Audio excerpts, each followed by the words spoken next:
बाड़मेर की राजनीति के अंदर बड़ा एक भूचाल आया और भूचाल आना भी चाहिए, वक्त पर हर चीज होती है।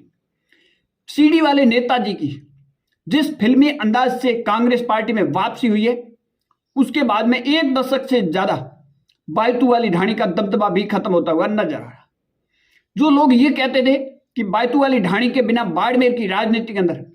पत्ता भी नहीं हिलेगा, परंतु अब लोग तो सोशल मीडिया पर पूछ रहे हैं कि जना पूरा पेड़ अब तो हिल चुका है, क्या करना है। और मेवाराम जैन की कांग्रेस पार्टी में वापसी में मुख्य तौर पर अशोक गहलोत भले ही मुख्य भूमिका में नजर नहीं आए, परंतु बैकडोर अगर देखा जाए तो अशोक गहलोत की, क्योंकि अशोक गहलोत ने जिसको राजनीति के अंदर अंगुली पकड़कर राजनीति के अंदर सिखाया चलना, उनको अगर चुनौती देते हैं तो अशोक गहलोत की जादूगरी का बताने की जरूरत नहीं। परंतु बाड़मेर की राजनीति कांग्रेस की खासकर बात की जाए तो कांग्रेस का जो झगड़ा है वो खत्म नहीं हुआ है। यहां से अब नई जंग का एक आगाज हो चुका है। इस जंग के अंदर उमेदाराम बेनीवाल और हरी चौधरी के बीच में क्या दरार पड़ेगी, ये मैं इसलिए कह रहा हूं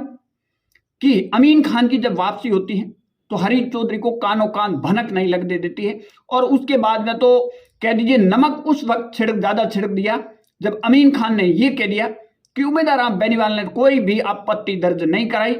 और उसके बाद में उमेदाराम बेनीवाल और हरी चौधरी के बीच में दरार पड़ गई। इस तरह की खबरें चल रही थी, मैं नहीं कह रहा हूं, मीडिया पर चल रही थी बकाया। परंतु अगर मेवाराम जैन वही नमक दोबारा छिड़क दिया तो फिर क्या होगा। मेवाराम जैन ने भी ये बयान दे दिया, क्योंकि हाल में अगर कल मेवाराम जैन ने जो बयान दिया उसमें बाड़मेर के नेता का जिक्र नहीं किया, उसमें आला कमान का, अशोक गहलोत का, गोविंद सिंह डोटासरा का, रणदावा का, टीकाराम जूली, सचिन पायलट का है वो जिक्र है। परंतु अब बाड़मेर पहुंच चुके हैं मेवाराम जैन,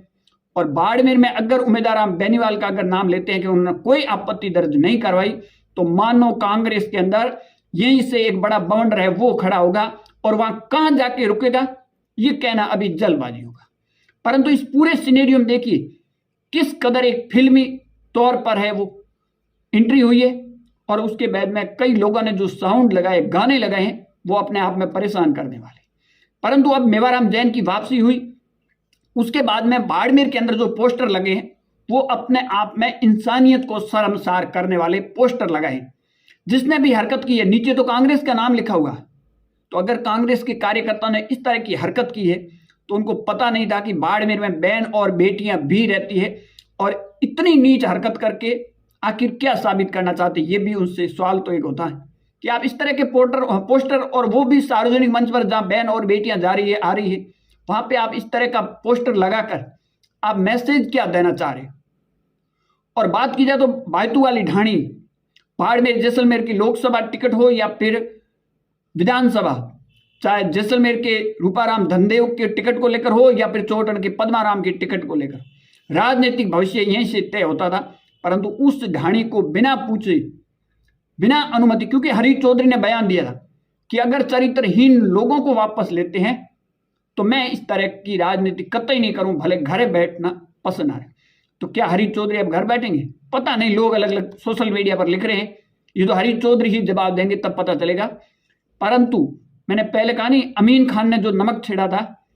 कि उमेदाराम बेनीवाल ने कोई आपत्ति दर्ज नहीं की, और अगर यही बयान नोट करना, अगर मेवाराम जैन अगर ये बयान देते हैं तो उसके बाद मान के चलिए कि उमेदाराम बेनीवाल और हरी चौधरी के बीच में जो दूरियां हैं वो काफी किलोमीटर तक बढ़ जाएगी, ये मान के चलिए। क्योंकि उमेदाराम बेनीवाल के जो मकान की ओपनिंग थी वहां खबरें चल रही थी कि मेवाराम जैन की वापसी होगी, परंतु वहां पेश एक दूसरा फंस चुका था। और इस पूरे सिनेरियो के अंदर जिस तरह एंट्री हुई है वो अपने आप में कई नेता को हैरान और परेशान करने वाली।